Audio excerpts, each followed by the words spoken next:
Hello and welcome to what is the 186th episode of the... What? 186? Yeah, 186. Have jumped. Have we jumped 50? No, 186th episode of the Adoption and Fostering Podcast with me, Al Coates, and like a phoenix from the ashes of one of his many cruise disasters, Scott Casson-Rennie. Thank you for that lovely introduction, Coatesy. Where the hell have you been? London, because we're actually in the same room. We are. Look, here, look, chink some glasses. Yeah. There you go. We are in the same room for a change. For First a year. time, well, over a year, you reckon. You reckon last January was the last time that we were in the same... Yeah. Breathing the same air? Absolutely. It's a long time since we were together in the same place. So I think that's quite special, isn't it? It is, absolutely, yes. So why are we here today, though? Why did we kind of coincide? I'm looking at my dials. You are, sorry, I know you're busy twiddling knobs. Twiddling my knobs in the corner. So this all Normally, when we're not in the same room, so you can't see me twiddling my knobs. Yes, and to be fair, it's not a great sight when you're doing it. It's actually quite stressful watching you play with your knobs. How I've maintained my registration, I just don't know. No, it's like carry on social work. This is just work. for fun. Today came about because the Consortium of Voluntary Adoption Agencies invited you to go to the launch of their new 3-year strategy, didn't they? Yeah. And I got the hump. But out of the good grace of my heart, I copied you in the reply so that I knew you would get the hump. So I challenged their new CEO, who's a friend of the show. Yes, friend of the show. Satwinder, or Sandu. And I said, "Oi, Satwinder, what's going on here?" And he was deeply... He was quite embarrassed. Deeply I think embarrassed. I did shame him, actually, which is not my style, there's a rule. So I got an invite, and I thought, well, I have to go now. That backfired somewhat, didn't it? Because I did that at another event last year, didn't I? For the Adoption UK barometer launch. Oh, yes. Because you got an invite to that. And I went, hello. And then he went, oh, well, of course. It's a podcast. But because, Al Coates MBE. Adoption celebrity, MBE. I got called that this year. Anyway, so I came today and I thought, well, I'll just have a couple of days over, go and see the granddaughter as well, So that's good. Why we're here. That's perfect. It's been a busy week, actually, in adoption world, because I think that I just found out today that the adoption strategy for Adoption England has been released. I've not had a chance to look at it, but I will put a link to it, and maybe we'll get Sarah Johal to come on and talk about it. That would be a good idea, wouldn't it? Yeah, maybe. Is that why she was ambling and kind of elbowing us today? I don't know. To be fair, we had a few of them today, didn't we? Do you think? A few high flyers today coming over, talking to us. Well, So, I think we get a bit silly when we're in the same room together. I disagree completely. No, because it doesn't happen very often, so we're a bit like high on the endorphins. We did sit in the front row and we were heckling, but no, we didn't. Throwing plastic cups at the speakers when they weren't to our liking. We'll start with today, and then I was at the DfE, the Adoption Reference Group on Monday, so maybe I could give you some feedback from that, because I know that cuts deep. That cuts deep. That is another blow to your delicate ego. Sacked, thrown out. Yeah. Security pass taken. Not even a buy nor a leave. Yep. Not even a thank you. Not even a thank you. No, but anyway, you're not bitter. Matter. No, you are bitter. Not at all. Lean into it. Well, I am. Yeah, I am. So the CVAA. If people don't know, who are the CVAA? So they are the Consortium of Voluntary Adoption Agencies. Yes. So they are a consortium of voluntary adoption agencies. So people come for the deep insight. Yeah, I know, and I'm full of it, aren't I? So agencies you are like full of it. agencies like, and just off the top of my head, Adoption Focus as an example. Maybe Adoption Plus used to be. I'm not sure if they still are because they no longer do assessments and placements. Adoption Counts. We saw Anna Sharkey. Yeah. Yes. Well, she's Adoption Focus, not Adoption Counts. Adoption All right, Counts, an RAA. Yeah. They've all got my knowledge is still here. I know, they've all got adoption in the name, though. That's what confuses me. Who else? I think Quorum may be a member as well. Yeah. Because so it's basically it's almost like a thing for, well, it is a thing for voluntary adoption agencies. This is going. It's like a trade organisation, isn't it? But they represent them. Yeah, pretty much. Yeah. So and of and we've talked about this today. We talked about that as well. And kind of the last few years, have kind of gone a bit quiet. They're doing different things, and I think their strategy has now changed again. But when I was at Adoption UK, we were members, and I used to go to all their events on behalf of Adoption UK, and they were really, they used to kind of run quarterly kind of... you went on a boat trip, didn't you? I with them? did. They ran a boat. They got the leaders together. Were you invited to that? Oh, shut up. I mean, it was next door to my house, and they didn't even invite me to it. Anyway, we're not bitter. Yeah, they used to do events where they brought everybody together. They would have like a couple of days of kind of strategising, discussion what the issues were for the voluntary sector. And bearing in mind, this was when the RAs were starting to form as well, so there was a lot of kind of issues with how is a voluntary adoption agency going to survive beyond that regionalisation. But didn't some join into regions? Exactly, and that's where kind of all those ideas came from. And the CVAA actually represented the agencies, the DfE, in terms of regionalisation and stuff. So they've done some amazing work over the years. Didn't they? So casting my mind back to not Maggie, who was the previous CEO, but the one prior to that was Annie Crombie, who came on the podcast. But she was the secretary. So this is where it gets all interlinked. So people just think, adoption, but so this is where it's interlinked. You've got, they were the secretariat for the Adopter Reference Group. Yeah. So they were totally embedded as an organisation into adoption on a national strategic level. So that's what they used to. And you know, we briefly talked to Satwinder today, and you know, I was very honest. It's great to see them starting to build a presence again. I mean, I'm sure they've been doing stuff. It's been the pandemic. In all fairness to Maggie gets the job and the pandemic kicks in, which is a bit, But so it was great to see. And obviously, we didn't hear too much about the strategy, but there's certainly a few things that kind of stood out in terms of what they want to achieve and who they want to achieve for. So, you know, we listened to two adopted adult adoptees. I don't know what they're calling themselves. Yeah, there's an adoptive parent as well, wasn't there? An adoptive parent as well. And the chair of the CVAA as well. Who's adopted himself, So you know, there's quite a few things in there, but the things that I pulled out from it really was there's kind of this, there was a discussion about transracial kind of adoption as well. That's coming through. And, you know, not being funny, Satwinder isn't a white person like you and I. He's a man of... That may well be that something that he has kind of been focusing in on over the years through his work, because he's not just appeared out of nowhere to be the CEO of CVAA. He was a man walking down the street. Yeah, exactly. Can you come and do this job? No, he was the CEO of IAC, which is now part of Quorum, and we promised him we'll get him back because we want to talk about his new role, but we also want to know. I want to know what happened with IAC and why it's gone into Quorum. Well, that's a good question as well. I can maybe ask you the question, but we should ask Sat as well, because I see this online when a lot of prospective adopters are asking in forums, they're going, we're at the beginning of our journey of adoption and we've got VAs, voluntary adoption agencies, and we've got regional adoption agencies. What's the difference? Why should we choose one over the other? And we had a really interesting conversation, and so I'll ask you again. What would, if you were to choose now at the beginning of your journey, what would you choose?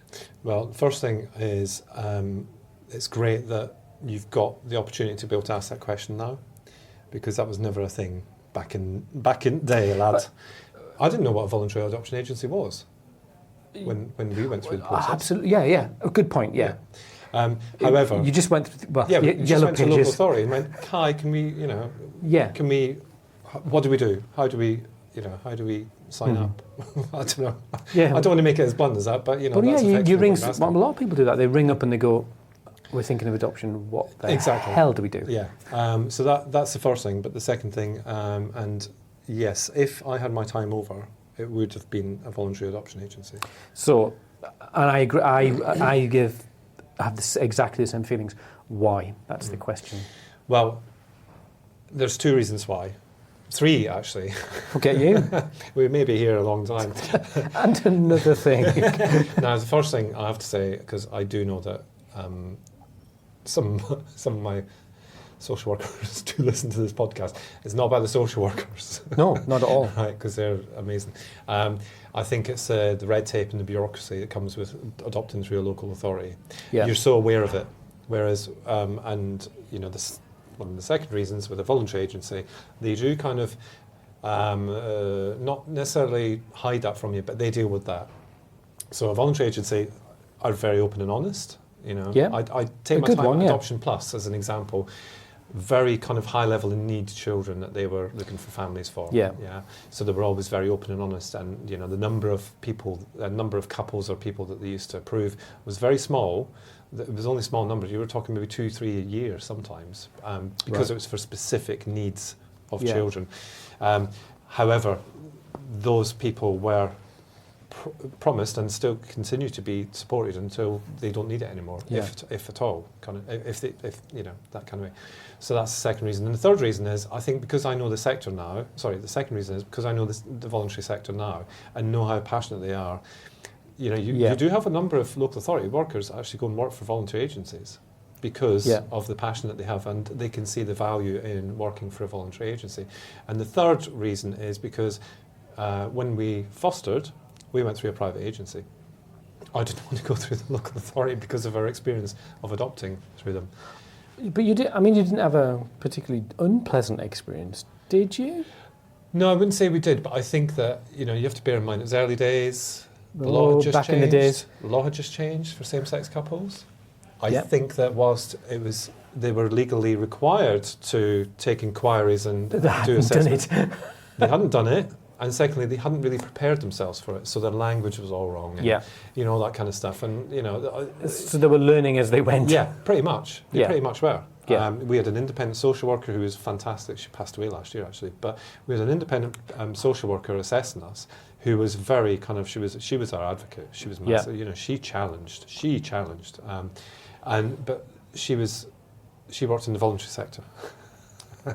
Yeah. So, Yeah. you know, however, I will say that, you know, a lot of the social workers we met, and I'm talking about my generation social workers, so, you know, people who are now in their early 40s, late 30s. Mid-40s, let's say mid-40s for the sake of an argument. So those in their mid-40s actually understood, and they were the people that we were directly working when the placements happened and all that sort of stuff. So it was a little bit kind of, the management of the agency was maybe the next generation up, or maybe even a generation after that. Yeah. So it was a very different time. I mean, we've probably talked about it before, but I think that was a really peculiar time because there was lots of news items in that time about voluntary adoption agencies who perhaps come out of Catholic Care, Church of England Care, who were kind of going, we will not buy into the same-sex couple kind of new legislation. That's why there was lawsuits, wasn't there? Yeah. I mean, literally. So it's really interesting. But I kind of agree with you. And I was thinking. So I see these people online, and they're asking a legitimate question, and people put what you've said, similar things. Yeah. And for me, it's kind of really simple. Is if you want a child quick, and you're a cookie cutter family, if there is such a thing, that's an awful way of putting it. But if you're a mum and a dad, then an RAA may suit you. Yeah. But if you're not straight lines, if you've got another child, if you've got health issues, then VAs tend to be much more creative and flexible, and you will get that lifetime of service. That's the thing, you see. It's about that lifetime piece. Yeah. That word is quite an important word. But it doesn't matter at the beginning, does it? No. You think, I want a child. Yeah. And I'm going to, I hate to say it, anybody going into adoption, when they first go in the front door, they're always going to think, well, I just need to love this child. And and everything will work out. And, I'm even thinking, I'm even suspicious now as to the numbers, the percentage of people that get through to panel approved and still think that. I think it's probably less. I'm on a panel, don't you now? Yeah, I know. I've got. God help them. But I think the percentage is probably less than it was in 2006, 2007 when we went through the process. But I do wonder if there's still those people who think that, once they're with them, everything's going to be lovely, and they're going to resolve all the trauma and all this. But is that not human nature? Well, I think it partly is. I thought that it will be okay for us. Yeah. That is the folly of youth, isn't it? Yeah. I'll be all right. Yeah. And it was interesting listening to, I think it was Annalisa Takora today. Yeah. Who was one of the speakers at the event. And friend of the show. And she was very open and honest, actually, about the fact that her adoption was always talked about within her family. We didn't get time for Q&A at the end, but I was going to ask if she'd ever had any type of therapy or kind of therapeutic interventions over those years. Ask her in a public forum. That's well done, Scott. Nice and sensitive, yeah. I'm not asking her like that. Have you ever had therapy? No, I don't mean it like that. Shut up.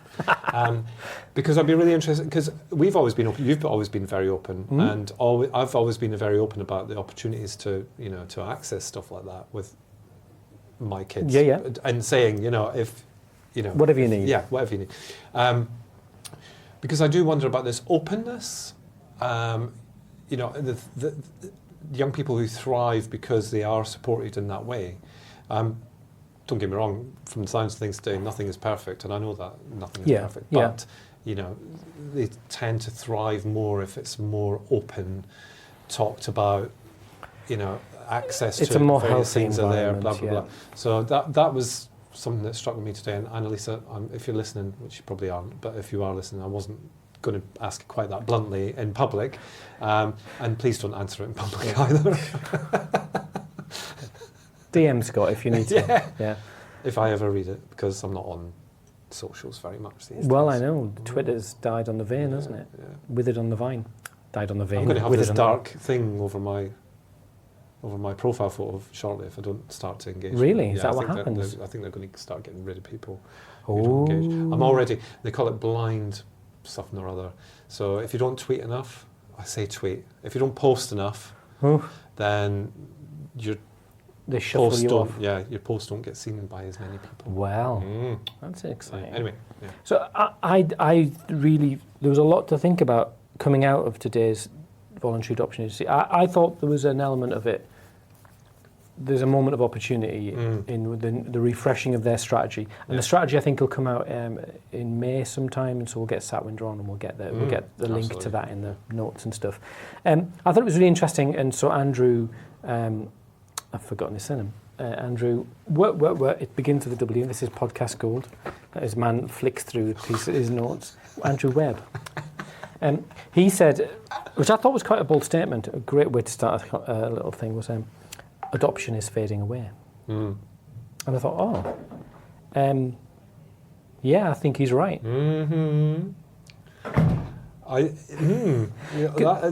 That's a really interesting take on it, actually. And he's an adult adoptee. Yeah.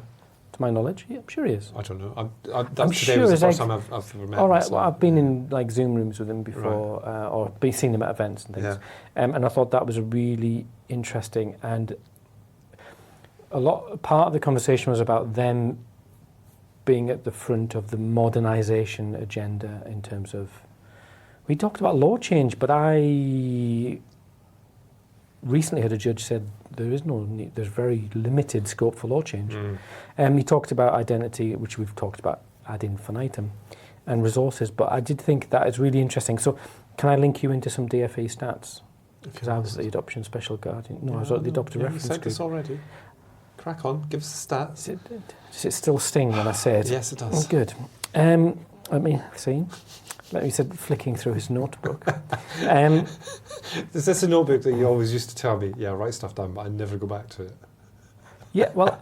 and I've noticed as well, when you write in pen, you write very little. When you write in pencil, you write a lot. That's the draftsman in you, I think. I love this pencil. This is podcast gold, so I've got a... He's got a refillable pencil. It's a retractable pencil. Well, I'd call it a refillable, because you put the lead in the middle, do you? Yeah, but you would be wrong. So I, as as an apprentice, so this is, you couldn't buy things online, and we used to get a catalogue that used to come through the drawing office, and you would tick what you wanted. Viking Direct or something like that? No, it wasn't Viking Direct. It was much more. I think it was Draper Direct. I bought over time. I bought.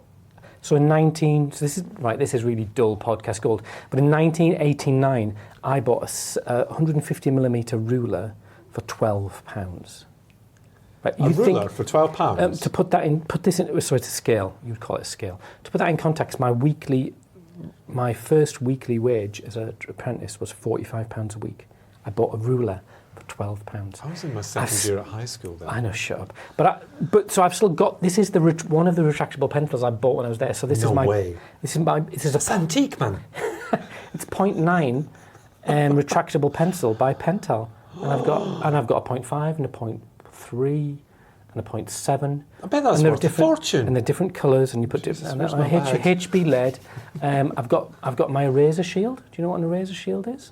No. So it's a very thin piece of metal that you would put over a drawing, and so you can. It's got cut out different profiles at cutting out of the piece of thin metal, so you can erase very specific parts of a drawing.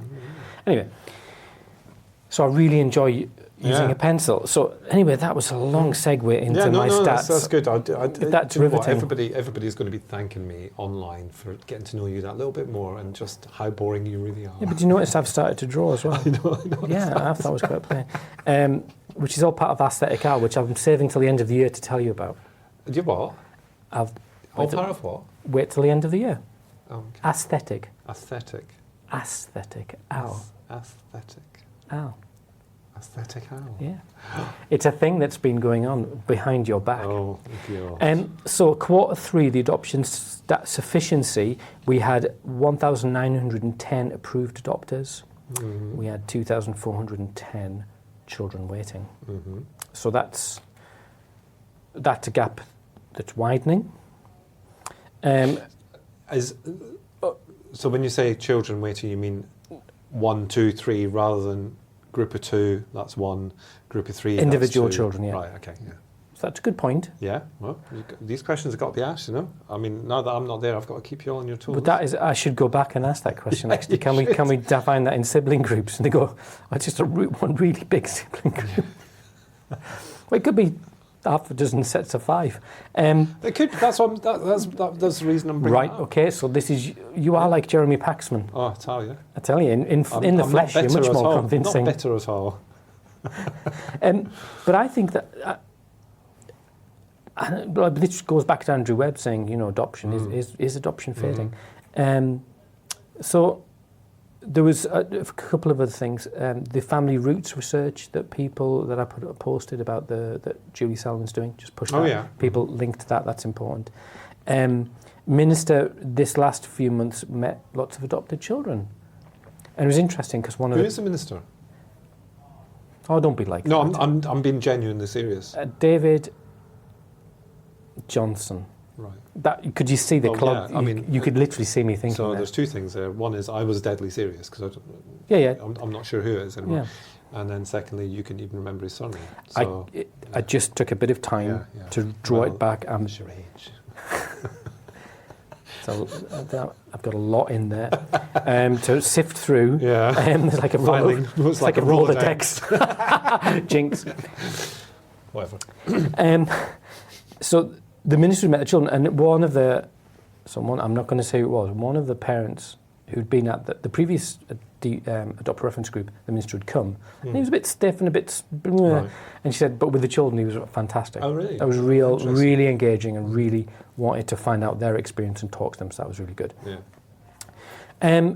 So Pupil Premium Plus, there is a scheme, there's a pilot scheme, so I think we've maybe touched upon that, for children in years 12 and 13, so that's A-level age. Oh, so they're piloting the extension of it? Yes. Oh, fine. But that doesn't cover adopted children.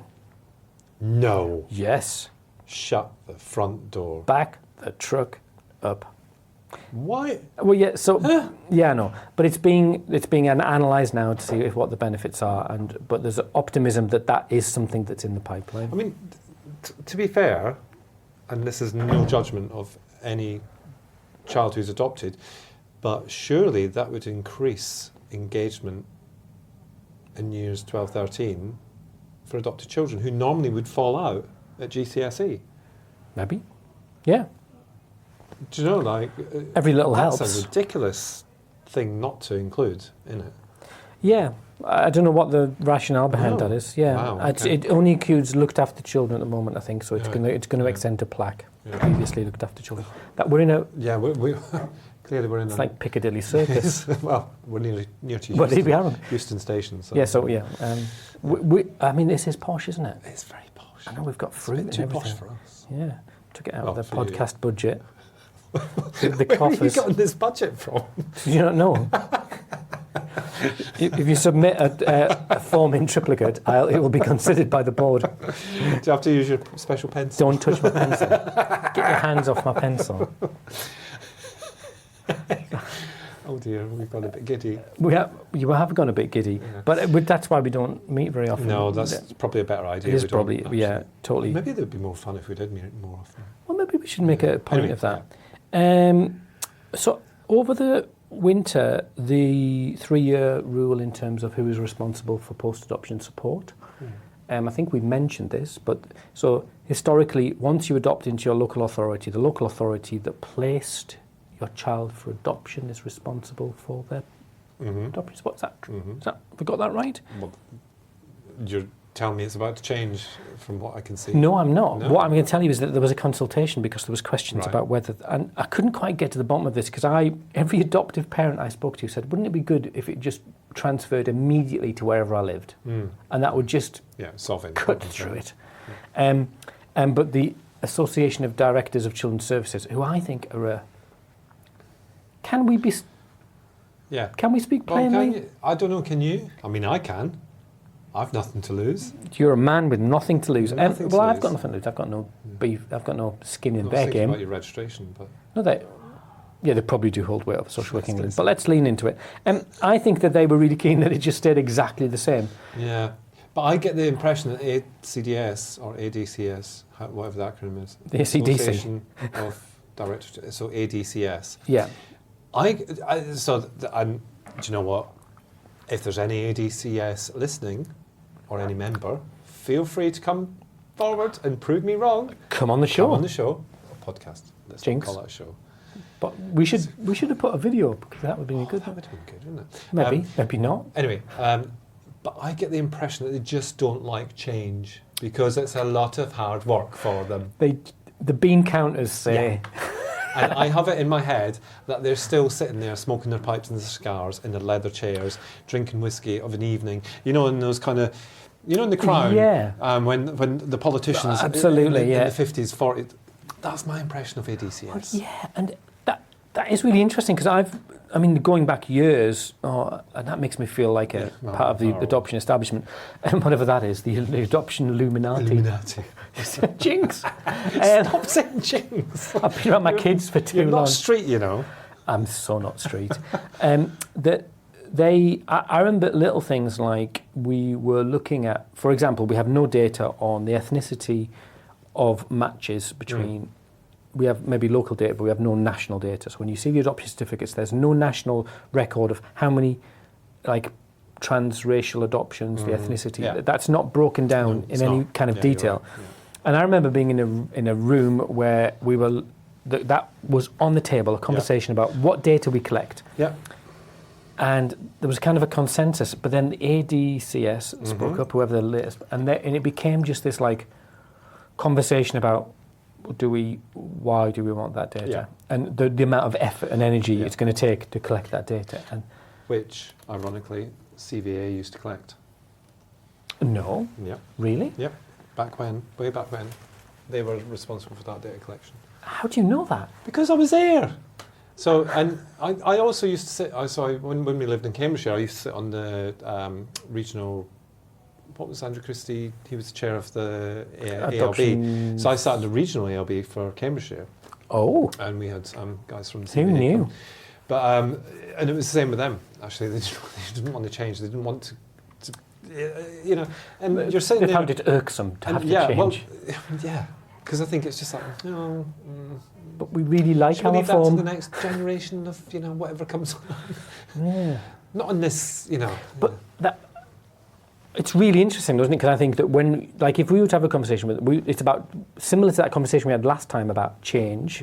So you can have a government that goes, oh, this is interesting policy. You can have a groundswell of movement, but these are people in the middle. Yeah. They're the deep state. Yeah, absolutely. This is the deep state, isn't it? Yeah, this is like Korea. I would imagine that we'll be assassinated. Well, we've got big windows. Yeah, we've got big windows. So, you see any red lights? Yeah, we'll get poked with a poisoned brolly on the if tube. I see a red light, a red pin dot. on your on your forehead. I'll get pushed in front of a tube train by the ADCS. That's a terrible thing to say. Well, it is, but like I'm saying, that is the impression that you get from them, because there doesn't seem to be any want to change anything at that level. There's a really high bar, and yet for change. I've spoken, over the years, I've spoken to a number of DCSs, and they're all really lovely. They're all really amiable. Yeah, agreeable. They're all really kind of, one affable. I've had money from some of them. Not personally. Let's white envelopes or brown envelopes, whatever they're called. And they all seem really open to do stuff. But I think as soon as that kind of gravitates to their whatever it is that they do, I don't know. Like secret club. Is it like the what's the funny handshake? People? The Freemasons. Yeah, it might be. I don't know. Maybe it is. Maybe they do meet and have funny handshakes and. Who knows? But feel free to come along, tell us we're wrong. Come on the show. Shall we? Yeah. Shall we? Yeah, let's try and get a DCS. Right, I'll put a note in my... Or somebody from the ADCS. Who could we get to get us one? Sure, if we just put that was very Irish. Sure. I've been in Ireland way too long. You have been in Ireland way too long. Yeah. I was thinking fishing rod out the window, we'll pull one in and... Maybe we should get Mark Owens on. Again. Is he even still around? I don't know. Yeah, he's around, but I think Mark has got real insight. He does. He's yeah, but can he be that person that tells us what's going on? Yeah, will he speak plainly or will he? Yeah, because he's. I love Mark. I love Mark, but he has to, they pay his bills, don't they? So he might speak with. Less less candidly than we would hope. Absolutely. So that's really interesting. I just find it fascinating, isn't it? Because I think people might be coming listening to the podcast going, oh, I've got a good idea, I'd like to see some change, and why don't we just do this, and why don't we just do that? And again, you just discover that there's these layers of complexity, because even good ideas, so we even touched upon at the meeting this week about the NHS numbers. Yeah, back to again. That. Yeah. Oh my days. I think in the time that I used to at the DfE before I got sacked, I think we talked about it 3 times. Have you mentioned that? Don't know. May not have done. I think we talked about that 3 times. Like I bet it was the first DfE meeting you were at. I bet it was mentioned. I think it was, more or less. I think when we had Timpson. With Govey. You were in... yes, I was there as well. I was there way before anybody else. You were there at the beginning. I was there. But because I was at that round table with Gove. Yeah. With all the other. Because if the people follow out the Facebook page, we'd asked for consultation about health, and that had come up again. People going, this kind of disparity between I get adopted, I've got a new number for my child. Yeah, absolutely. And I think that the only reason that it's never been changed is because of the security, as in the policy on NHS numbers. But is that a political decision? Yeah. Well, who knows? Because there was never political appetite for it. The last time we talked about it was at the ARG. Yeah. Yeah, it was at the ARG. It came up again. And I remember they went away and they said there is no political appetite to change this. So it didn't matter what we were saying. I think, but what we were saying was, and it was complicated because we were saying, well, can we just keep the number, but just improve the security around it? And I think that was probably too challenging for them. I just think it's remarkable to think that anyone who will go to the lengths of getting an NHS number, like a biological parent or some other nefarious character, people who go to those lengths will go to lengths. Yeah, absolutely. And so they will find a way. Yeah, but I also think these days, because we've travelled on this thing with adoption, I think actually there should be a choice as well. So if your child would be at risk of something like that happening, then there should be an option. Risk assess it. There should be an option. But if there's not, then, and I know I shared this at the ARG when we were talking about it last time, but for us with Jacob, we lost all of Jacob's prescriptions, all of his meds, and we had to go through the whole process of getting all diagnosis. Those done. Yeah. So you couldn't. No, we couldn't get his melatonin. We couldn't get the daytime stuff that he was. But did you have to literally start the process of diagnosis? No, but it did result in the diagnosis. But did you sort of like have to literally rock up at a GP and go, no, this is our son? We had to go back to CAMS to get them to write, because he had a new NHS number, a new name, all that sort of stuff. Same kid. Yeah. He was here last week. Exactly. Yeah. Yeah. And it does bring up this kind of thing about the kind of, stripping them of everything. Stripping them of everything that medical knowledge. An 8-year-old's not going to remember their NHS number, but and when Fraser and I was going to say, I don't know, she'd like me to say her name, but Fraser and his partner, who obviously had the little baby, the first question they asked was medical history for both of them, and he couldn't answer it. Well, it's an interesting issue, isn't it? Because I think it's again, you get these cultures within medical about confidentiality. Mm-hmm. And so I maybe told the story, but when I was a student social worker, I was asked to do some investigation around a child's story. And I was literally said, this young person had so few details about their early life.